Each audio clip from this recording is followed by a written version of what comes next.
जय श्री राम व्यूवर्स। आज का टॉपिक है कि भरत जी माता कौशल्या जी से क्या वचन कहते हैं।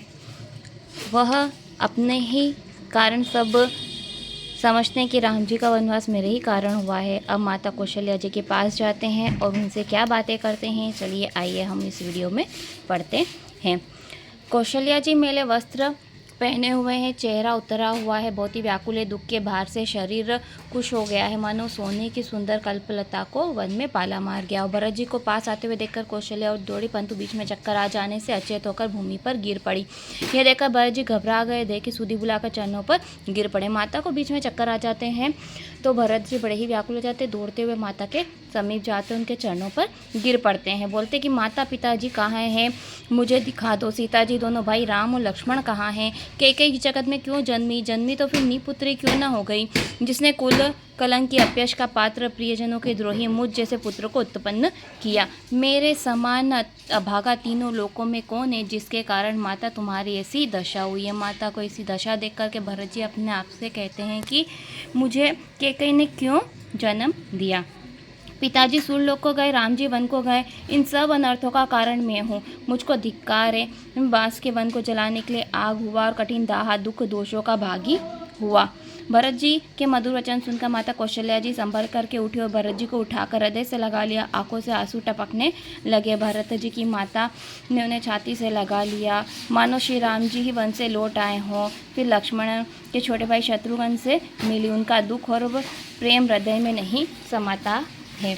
कौशल्या जी का स्वभाव देखकर सब लोग कहने लगे कि राम जी की माता ऐसी क्यों ना हो। माता ने भरत को गोद में बिठा लिया, आंसू को पोंछ करके कोमल वचन बोलती है कि पुत्र, मैं बलैया लेती हूँ, धीरज धरो, आज कुसमय जानकर दुख छोड़ दो, मन में काल कर्म की गति को अमृत जानकर हानि गुलानी मत मानो। हे बेटा, किसी को दोष मत दो, मुझसे विधाता सब प्रकार से विपरीत हो गया, जो उतने दुख पर भी मुझे जीता रख रहा है। अब भी कौन जानता है कि उसे क्या भा रहा है। तात राम जी ने पिता की आज्ञा से वस्त्र आभूषण उतार दिए। मन में उनके विस्मय हर्ष कुछ भी नहीं था। उनका मन प्रसन्न था, मन में न मोह था न द्वेष था। सबका सब प्रकार से संतोष करके वन को चले। सीता जी भी संग चली। राम जी के चरणों से अनुरक्त तो किसी प्रकार से भी यहाँ पर नहीं रुकी। सुनते लक्ष्मण जी उठकर साथ चल दिए। राम जी द्वारा रोकने पर भी वह नहीं रुके। राम जी सबको मस्तक नवाकर सीता लक्ष्मण भाई सहित चले गए। राम लक्ष्मण सीता वन को चले गए। मैं न साथ गई न प्राणी उनके साथ भेजे। सब आंखों के आगे हुआ तो भी अभागे शरीर को जीव ने नहीं छोड़ा। अपना स्नेह देख करके मुझे लाज नहीं आती। राम सरी के पुत्र की मैं माता, जीना और मानना तो राजा ने अच्छी रीति से जाना। मेरा हृदय तो सैकड़ों ब्रजों के समान कठोर है। कौशल्या जी के वचन सुनकर भरत जी रनिवास बड़ा ही व्याकुल हो गया। विलाप करते करते ही बड़ा ही शोक का घर बन गया। भरत शत्रुघ्न दोनों भाई व्याकुल और विलाप करने लगे। कौशल्या जी ने उन्हें छाती से लगा लिया, बहुत बात से भरत जी को समझाया, ज्ञान से भरे हुए वचन कहे। भरत जी ने पुराणों वेदों की सुंदर कथाएं कहकर माता को समझाया।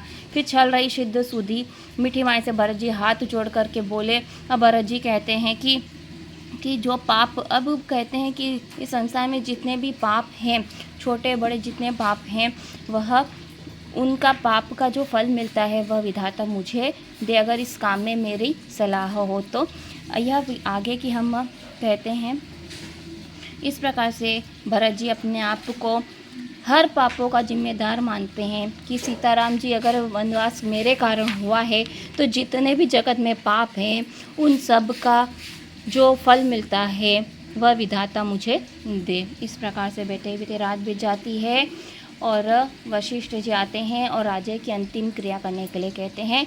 और इसी प्रकार से भरत जी ने सारी पिता की क्रियाएं की और शुद्ध हो जाने पर बहुत से दान ब्राह्मणों को दिए।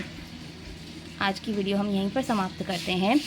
अगर आपको मेरी कथा पसंद आई हो तो वीडियो को लाइक कीजिएगा, मेरी चैनल के साथ जुड़ जाइए, सब्सक्राइब कीजिए और आगे शेयर ज़रूर कीजिएगा। आगे आने वाली वीडियो में हम पढ़ेंगे कि वशिष्ठ मुनि ने कैसे भरत और शत्रुघ्न को सारी बातें बतलाई और उन्हें रासलीला करने के लिए मनाया, परंतु भरत जी नहीं मानते हैं। वह हम आगे की वीडियो में पढ़ते हैं। जय श्री राम।